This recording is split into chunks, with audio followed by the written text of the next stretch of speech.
یہ دونوں فائدے ہو جائیں گے. ورنہ 3 بجے جلسہ ختم ہو رہا ہے, نمازی کی نماز کی اور حلال کمانے والے کی بھی مزدوری کی. تو میں عرض کر رہا تھا آپ سے, حضرت عبداللہ بن زید انہوں نے نکاح اس لیے نہیں کیا تھا کہ کہیں ایسا نہ ہو کہ بیوی رکاوٹ بن جائے. جب آپ نے زندگی گزرتی رہی ہے, ایک دن ایک روایت پڑھی کہ جنت میں سب کا نکاح ہوگا. خیال آیا کہ جب سب کا ہوگا تو میرا بھی ہوگا, اور ہوگا بھی کسی عورت سے ہی. کہا جی, تو پھر کہا آپ دعا کرتے ہیں اللہ مجھے وہ عورت دکھا جو جنت میں میری بیوی بنے گی.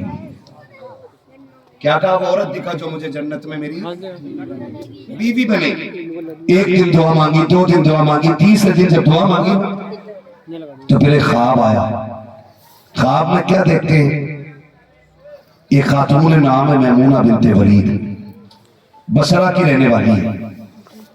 تو جب یہ پتا چلا کہ میمونہ بنت ولید بصرہ کی رہنے والی ہے تو سوچا کیوں نہ جا کے ملاقات کرنے, دیکھے تو ہے کون. یہ سوچ کے آپ نے سفر کیا, بصرہ پہنچے. جس جگہ کی پیشین گوئی کی گئی تھی کہ وہاں کی رہنے والی, وہاں گئے. جا کے پوچھا میمونہ بنت ولید کون ہے. لوگ ہنسے, بولے ہنس کیوں رہے, کہا آپ کی پگڑی سے تو لگ رہا کہ آپ بڑے اللہ والے, آپ تو بہت بڑے اللہ والے لگ رہے اور عالم بھی لگ رہے. آپ میمونہ بنت ولید کو پوچھ رہے. فرمانے لگے پھر کیا بات ہو گئی. کہنے لگے حضور وہ پاگل ہو رہا ہے, اسے بچے پتھر مارتے, وہ چلتی ہے تو لوگ دیوانہ کہتے ہو, مٹی میں ہٹی رہتی ہے. آپ فرمانے لگے بتاؤ نا وہ ملے گی کہاں. تو لوگوں نے کہا حضور وہ ایک کام کرتی ہے, پیٹ پالنے کے لیے لوگوں کی بکریاں لے جاتی ہیں جنگل, وہ بکری چراتی ہے, جو اس سے ملتا ہے نا اسی سے وہ اپنا گزارا کرتی ہے.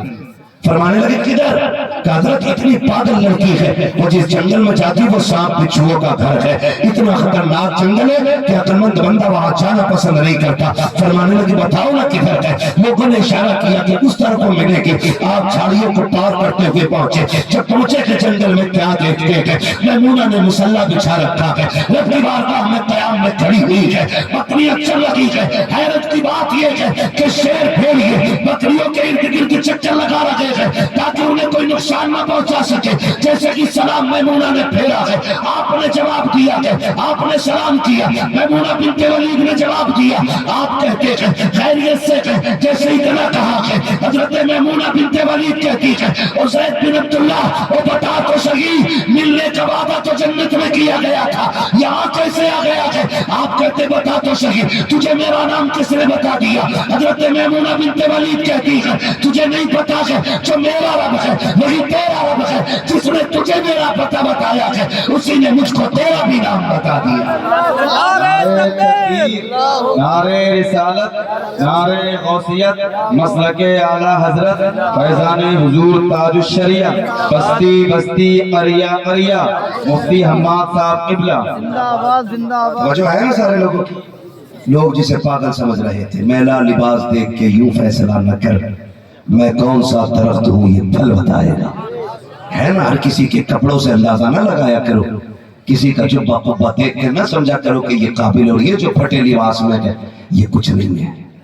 اکثر وہی پھٹے لباس میں رہتے ہیں جو رب کی رضا میں راضی رہتے ہیں. یہی وجہ ہے, یہی وجہ ہے. بات لمبی ہوگی اگر میں اس طرف آیا تو, بس میں کچھ بتانا چاہتا ہوں. سلام پھیرا, ملاقات ہو گئی, وعدہ تو جنت میں ملنے کا تھا, یہاں کیسے آ گئے. کہا دیکھنے کے لیے آ گیا. کہوں نے کہا دیکھ لیا, چل گیا پتہ کا لوگ دیوانہ کہنے. کہا ٹھیک, بس یہی میری پہچان ہے. کہا یہاں کیا کرتی ہو. کہا بس یہ ایک راز ہے, دیوانہ بن کے لوگوں سے اپنے آپ کو چھپا رکھا ہے. کہا یہاں بکریاں لاتی ہو. کہا بکریوں کا تو بہانہ ہے, جنگل میں کھل کے رب کو راضی کرنے کا موقع مل جاتا ہے, کھل کے رب کو راضی کرنے کا موقع مل جاتا ہے. آج نہ مسجد پیران ہے, تعویذوں کے اڈے آباد ہے, مسجد پیران ہے, ڈوریاں بانٹنے والوں کے یہاں لائن لگی پڑی ہے. مصیبتیں مشکلیں جا کے تعویذ والوں سے سنا رہے ہو. کبھی رات کے سناٹے میں آ کے اپنے رب کو اپنا درد سنا, کبھی اس سے رزق مانگ, کبھی اس سے اولاد مانگ. وہ تو رات کے سناٹے میں کہتا مانگ میرے بندے, کیا مانگتا ہے, تم تھوڑا مانگو کہ وہ زیادہ دے گا. ہمارا رب اتنا قریب ہے, تم ایک بار یا رحمان کہو, وہ 70 بار کہتا مانگ میرے بندے, کیا مانگنا چاہتا ہے. وہ 70 بار کہتا ہے، لیکن ہم جو ہٹ گئے نا مسجدوں سے، پتہ کیا سجدے کیا ہے، پتہ کیا سجدے کیا ہے، کبھی راتوں میں آؤ کبھی سجدے کرو، اب تو معاف کیجیے گا، بات سفید ہو گئے، بے غیرتی کی کمی نہیں آ رہی ہے نا؟ اب دین حضرت ایسے جیب لگا لگا کے بال نکلوا رہا اندر کہ مرے گا نہیں، مرے گا نہیں، مرے گا نہیں۔ پوچھا گیا تو اعلیٰ حضرت نے فرمایا کہ بڑھاپے میں جو لوگ داڑھی مڑاتے ہیں تو ان کے لیے جملہ استعمال کیا، فرمایا کہ اگر بوڑھے بیل کے سینگ کاٹ دو تو وہ بچڑا نہیں بن جاتا ہے نا؟ جو بڑھاپے میں داڑیاں مڑا رہے ہو لوڈا بننے کے لیے، بدماشیوں سے باز نہیں آ رہے ہم لوگ۔ کہتے ہیں نا ایک پیر چھلکے پہ دوسرا قبر میں، کیا مطلب ہے اس کا کہ چھلکے والا بھی نمبر پہ ہی ہے؟ ہاں چھلکے والا بھی نمبر پہ ہی ہے، لیکن نہیں، روز صبح اٹھ کے چکنا ہو کے شیشہ دیکھ لیا، چکنا ہو کے شیشہ دیکھ، جب قبر میں پہنچے گا نا وہاں کوئی آئینہ نہیں ملے گا، وہاں سوائے لڑکیوں کے کچھ نصیب نہیں ہونا ہے، اور وہ جم کے چلیں گی نا کوئی بچانے والا نصیب نہیں ہوگا۔ کم سے کم چہرے ایسے بنا لے کہ قبر میں پہنچے حضور دیکھ کے کہہ دے کہ میرا ہے، فرشتے کے پہچان کیا، حضور کہتے داڑھی کے مبارک بال نہیں دکھ رہے، میری سنت سینے پہ رکھ کے رہا ہے، تو کم سے کم اتنا تو کریں۔ بغیرتی ہو گئی، بڑا بوڑھا بھی نہ پوچھ، سرما کاجل لگا کے شادیوں میں داڑھی مونڈ کے جا رہا ہے، دوسری شادی کرے گا، ایک کے مارے مرغا بن گیا اور اب بھی چکنا بنا گھوم رہا ہے۔ اب عمر اللہ سے توبہ کرنے کی آگئی ہے، 40 کے بعد بندہ نہ پلٹے تو پھر سمجھو حالات اچھے نہیں ہیں۔ 40 سال کے بعد اگر گناہ کا احساس نہ ہونا تو پھر خیریت نہیں ہے۔ عام طور پہ 40 تک جوانی کی عمر ہے، 40 کے بعد پھر پلٹنے کی عمر ہے۔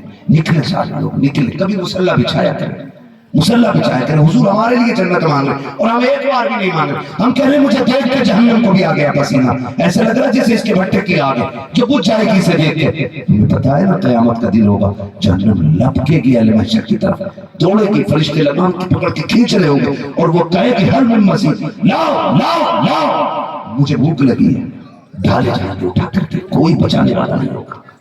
اس لیے بچو اور راستے تیار کرو آخرت کے بہتر، اور مصطفیٰ کو راضی کرنے کی کوشش کرو۔ آسان طریقہ یہ دنیا سو جایا کرے تو پھر مسلح بچھا لیا کرو، مسلح بچھا لیا کرو، مصیبتیں آ جائے مسجد میں آیا کرو۔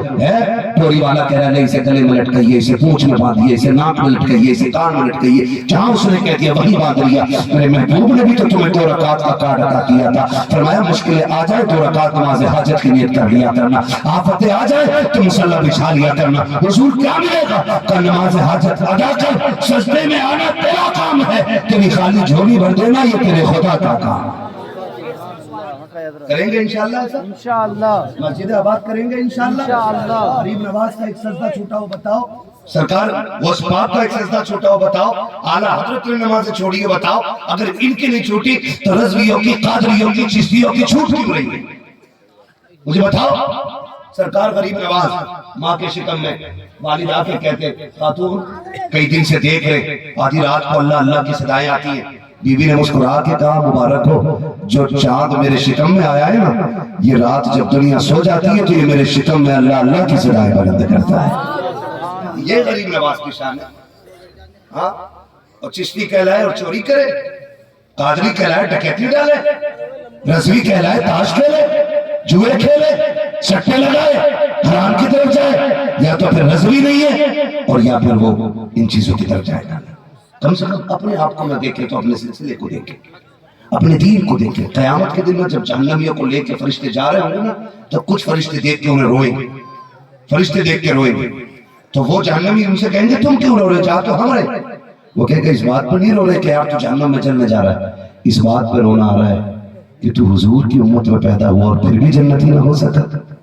یہ فرشتے افسوس کریں گے، فرشتے خدا بدلے اپنے رویے، جلسے بھلے سال میں 2 کرو یا 1 کرو یا 1 بھی نہ کرو، لیکن اس نیت سے کرو کہ جلسوں کے ذریعے اپنی بیماریاں اور اپنی برائیاں ختم کریں گے انشاءاللہ، کریں گے انشاءاللہ، کریں گے انشاءاللہ یہ ختم برائیاں، اللہ کو راضی کرنے کی کوشش کریں گے، سارے وعدہ کرو انشاءاللہ۔ تو حضرت عبداللہ بن زید کہتے ہیں میمونہ یہ بات کچھ سمجھ میں آ گئی، لیکن ایک بات سمجھ میں نہیں آئی، یہ شیر بکریوں کی دوستی کب سے ہو گئی؟ مسکرا کے کہنے لگی جب سے میری اور رب کی دوستی ہوئی ہے نا، میری بکریوں نے شوروں سے دوستی کر لی ہے۔ جو اللہ کا ہو جاتا ہے پھر کائنات اسی کی ہو جاتی ہے، تو ہم کوشش یہ کریں کہ اپنے رب کو راضی کریں گے۔ سرکار غوث پاک کو آپ دیکھیں، 40 سال عشاء کے وضو سے فجر کی نماز پڑھنا مذاق بات ہے؟ کیا مطلب ہے پوری پوری رات اللہ کو راضی کرنا؟ 15 سال تک ایک پیر پہ کھڑے ہو کر کے روزے قرآن پڑھتے تھے. روزے پاک کہا جانا یہ پکڑو پکڑو مارو مارو والا اسے بسم اللہ یاد نہیں ہوگی. بسم اللہ. اور ابا کے مرنے کے بعد سب سے پہلے مزدہ جعفر سنا تھا میں نے رات ابا جنت میں دیکھے. تو بھی دیکھی ہے جنت؟ شکل دیکھ اور خواب کی بتا. ابھی تیرے ابا کیا چاہیے کہ میرے ابا کا ایک عمل بہت اچھا تھا. دیکھ ویسے بہت گناہ کر رہے ہیں. ہمارے چچا کی بھی زمین جوت لی تھی, میڑ بھی کاٹے تھے, یہ بات بھی صحیح ہے. ان کے پردھان کا کھیت بھی بے ایمانی کر لی تھی, لیکن ایک کام بہت اچھا تھا. کیا کہ صبح چڑیوں کو پانی پلاتے تھے. یہ نیکی یاد رہے. مطلب وہ جو بیگے بیگے حرام کے لے کے مر گیا وہ گناہ یاد نہیں. چڑیوں کو پانی پلاتے تھے. ایک چونچ میں کتنا پانی آتا ہے. حقوق العباد کا مسئلہ اتنا سخت ہے کہ اگر تم حقوق العباد میں گرفتار ہو کے مرے اللہ کو تیزے بھی ہو گئے نا, اللہ اس وقت تک جنت نہیں دے گا جب تک ایک ایک پائی کا حساب برابر نہیں کر دے گا. اب وہ چاہے فضل سے پورا کرے یا پھر عدل سے پورا کرے. اس لیے خدا کے واسطے جب مرو تو اس طرح مرنا کہ تمہارے اوپر کسی کا قرضہ نہیں ہونا چاہیے. قرضہ نہیں ہونا چاہیے. پتا ہے بیٹوں کو کہ ابا نے آدھا بیگھے فالتو جوت رکھی ہے چچا کی, لیکن قبر پر کھڑے ہو کے کہہ لیا کسی کا لیا ہو تو بتا دے نا. پہلے وہی پوری کر جو تیرے چچا کی تیرے ابا نے جوت رکھی تھی. اسے باپ کی میراث سمجھ رہے جو حرام کی ہے. مارے جاؤ گے مارے, نہ حضرت بچائیں گے نہ اسے باپ بچائیں گے, کیونکہ مسئلہ حقوق العباد کا ہے. یہ یاد رکھیے گا. اس لیے کوشش یہ کریں کہ کسی کا لے کے نہ مرے. اور نتیجہ کیا ہے؟ یہ رسماً قبروں پہ اعلان ہوتے, رسماً قبروں پہ اعلان ہوتے, اور اعلان یہ ہوتا جی کسی کا کسی پہ ہو تو لے لیا دے دیا جائے, لے لیا جائے. اگر تیرے باپ نے کسی کو تھپڑ مارا تھا اور غریب کا دل دکھا تھا اس کا بدلہ کہاں سے دے گا؟ اگر اس نے کسی کو کونی مار کے ذلیل کیا تھا اس کا بدلہ بیٹا کہاں سے دے گا؟ اگر باپ نے کسی کو تانا دے کر کے رسوا کیا تھا بیٹا اس کا بدلہ کہاں سے دے گا؟ کچھ گناہ تو ایسے تھے جو باپ تنہائی میں کر گیا تھا, کسی کو پتا بھی نہیں تھا, اب پتا اس کا حساب کون دے گا؟ تیرے قبر پر کھڑے ہونے سے نتیجہ کیا ہے؟ رسمیں بنا رکھی ہے, رسمیں مٹی دینے کے بعد اعلان کر دیا جاتا ہے میں معافی مانگتا ہوں آپ کی طرف سے. آج تو کون ہوتا ہے معافی مانگنے والا؟ اب اس کا رجسٹر تو بند کیا جا چکا ہے. اب خیریت نہیں, اب انتظار اس کی قبر میں آنے کا تھا. آج کا انتظار اس مٹی کو تھا. زمین بار بار کہتی تھی دیکھ اپنوں پر ستم نہ کر, ایک دن میرے اندر آنا ہے. اپنے یتیموں کو نہ ستا, ایک دن میرے اندر آنا ہے. اپنوں پر ظلم نہ کر, میرے اندر آنا ہے. آج جب اندر آ گیا ہے تیرے اعلان سے فائدہ کیا ہے میرے عزیز؟ اس سے پہلے کہ سانسوں کی ڈوری ٹوٹ جائے, آنکھیں ہمیشہ کے لیے بند کر دی جائے, ہمیں کفن میں لپیٹ کے قبر میں ڈالا جائے, اور آ کر کے جیتے جی لوگوں سے معافی مانگ لے. جن کا لیا کہ ان کا دے دے, جن کو ستایا کہ ان کو راضی کر لے, جن کا حق آیا کہ ان کا حق دے دے, یا ان سے معافی لے لے. ورنہ یاد ہے آج لے ان کی پناہ, آج مدد مانگ ان سے, کل نہ مانیں گے قیامت میں اگر مانا کریں گے. نواز اپنے جیتے جی نوجوانوں معافی مانگ لو اور آخرت کی تیاری کریں. بوڑھے ہوں گے اتنے مضبوط, لیکن ہم اتنے مضبوط نہیں جو ہم قبر کی مشکلوں کا سامنا کر سکیں. نبی کے شہید تھے, صحابی بھی ہیں, 4 یاروں میں بھی آتے ہیں, عشر مبشرہ میں بھی آتے ہیں. اور جانتے ہو نام ہے حضرت عثمان غنی. عام بندہ نہیں ہے یہ, وہ بندہ ہے کسی کو حضور نے 3 مرتبہ جنت کی بشارت دی, کسی کو 2 مرتبہ, کسی کو 1 مرتبہ. عثمان غنی وہ ہیں جنہیں حضور نے 10 مرتبہ جنت کی بشارت عطا فرمائی ہے. کس نے دیے؟ بولے سارے کس نے دیے؟ اور زور سے حضور نے دیے. یہ آج کے پیر کی بات نہیں کر رہا ہوں, حضور نے جو مالک جنت ہے. حالت فرماتے مالک کونین ہے, وہ پاس کچھ رکھتے نہیں, 2 جہاں کی نعمتیں تھے ان کے خالی ہاتھ میں ہے نا. ہم خالی یہی کرتے رہ گئے, اسے کاٹو, اسے توڑو, اسے پھوڑو. اپنا بھی عمل کچھ دیکھ لیا ہوتا. حضور نے 10 بار جنت کی بشارت دی ہے, میرا عثمان جنتی ہے, میرا عثمان جنتی ہے, میرا عثمان جنتی ہے, میرا عثمان جنتی ہے. تمہارے منہ سے جو نکلی وہ بات ہو کے رہی. حضور نے جسے جنتی کہہ دیا وہ جنتی ہو کے رہا. جو وہ کہتے تھے ہو جاتا ہے، حضور نے 10 بار کہا تھا. لیکن جانتے ہو قبرستان سے گزرتے تو ایسے روتے تھے جیسے بچے ملتے روتے. کسی نے کہا عثمان حضور نے 10 بار کہا تو جنتی ہے پھر بھی روتے ہو. فرمانے لگے جنت تو بعد کا مسئلہ ہے، قبر کا مسئلہ تو اس سے پہلے آیا کرتا ہے. قبر کا مسئلہ پہلے ہے، جنت بہت بعد میں جا کے نمبر آنا ہے. یہاں کی تیاری کرو یہاں کی، اور اس سے پہلے بھی جو مسئلہ ہے وہ سانسوں کا مسئلہ ہے. سانسوں کا مشکل نکلتی ہے، مشکل. دیکھتے ہیں لوگ 3 دن تڑپتے رہتے، 3 دن دوائیاں کچھ کیا کیا دیا جاتا. بے ہوش نشہ نہیں چڑھتا موت کے وقت میں کسی بھی دوا کا، کوئی نشہ نہیں ہے. جب موت کی تکلیف ہوتی ہے خدا را دعائیں مانگو اللہ سے، اللہ موت آسان کر دینا. حضور کے وصال کا وقت آیا، ملک الموت نے ہاتھ رکھا نا تکلیف ہوئی. حضور فرماتے ہیں اسرائیل جی آقا کہ اتنی تکلیف ہوگی امت کو بھی جتنی مجھے ہو رہی ہے. فرمانے لگے حضور آپ کو تو کچھ بھی نہیں ہو رہی ہے جو امت کو تکلیف ہوگی.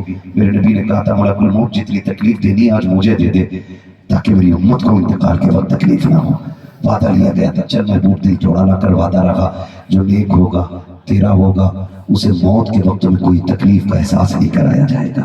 یہ مشکل کڑیاں اس کی تیاری کرو، اس کی تیاری کرو. جیتے جی لوگوں سے معافی مانگ لو، کسی کا حق مار دیا تو واپس کر دو. کچھ نہیں ہے چند سانسیں. آنکھیں بند ہونے کی دیر ہے. بلڈنگ والے بھی قبروں میں چلے گئے، زمین پہ پیدل چلنے والے بھی چلے گئے، جہازوں میں اڑنے والے بھی چلے گئے. یقین نہ ہو تو قبرستان جا کے دیکھو، پتہ چل جائے گا وہ نامور بے نشاں کیسے زمین کھا گئی، آسمان کیسے بڑے بڑے قبرستانوں میں لیٹے گئے.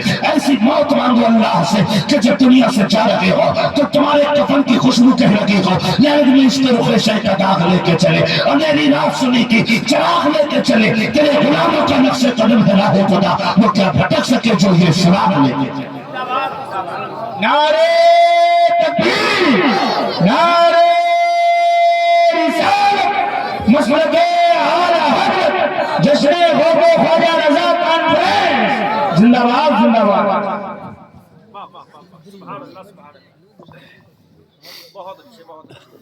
ایک گھنٹہ اور بڑھا لو بات. کیا بات ہے، سلامت رہو بھائی، ہے نا. علی والے جہاں بیٹھے وہی جنت سجا بیٹھے. اللہ سلامت رکھے. ماشاءاللہ 1 بجے بھی لگ رہا ہے کہ محفل شروع ہو رہی ہے. خدا آپ کو سلامت رکھے. انشاءاللہ کریں گے ایسے ہی، زندگی اچھی گزارے. اور اس حال میں دیکھو زندگی گزار کے جاؤ، آخری سانسیں ہونا تو پھر یہ منہ اٹھا کے کہہ سکو، یہ اٹھا کے کہہ سکو اتنا تو کرم کرنا اے چشم کریم آنا، جب جان لبوں پر ہو تم سامنے آ جانا. زندہ باد زندہ باد. جب جان لبوں پر ہو تم سامنے آ جانا. مفتی اعظم سرکار کیا کہتے ہیں؟ کہتے فرشتوں پوچھتے ہو مجھ سے کس کی امت ہو؟ لو دیکھ لو یہ تصویر یار آنکھوں میں. زندہ باد زندہ باد. دیکھا تو کس کام کی نہیں رہا کہ دیکھنے کی ہے ساری بات. یا ایھا الذین آمنوا ادخلوا فی السلم کافہ، اے ایمان والو پورے اسلام میں داخل ہو جاؤ. پورے آپ کا ظاہر باطن سارا اسلامی ہونا چاہیے. ایک اصول اسلام کی روشنی میں ہونا چاہیے. کچھ نہیں ہے زندگی، کچھ بھی نہیں ہے، قسم سے کچھ بھی نہیں ہے. یوں ہے کہ آنکھیں بند کرو اور ختم ہے. جاؤ 90 سال کا کوئی بڈھا اس سے پوچھو پیدا کب ہوئے تھے تو ویسے تو گنتی میں کہے گا رے صدیاں بیت گئی. اور اس سے پوچھو بتاؤ بچپن کی کوئی بات یاد ہے تو ایسے بتائے گا جیسے کل کی بات ہے. کیوں؟ کیونکہ گزرا وقت کچھ نہیں ہے. ہم اپنی زندگی دیکھ لیں، کوئی 20 سال کا ہو گیا، 25 کا ہو گیا، ٹھیک اسی طرح ہے. جس انسان کی زندگی کے 3 دور ہیں، صبح دوپہر شام. کتنے دور ہیں؟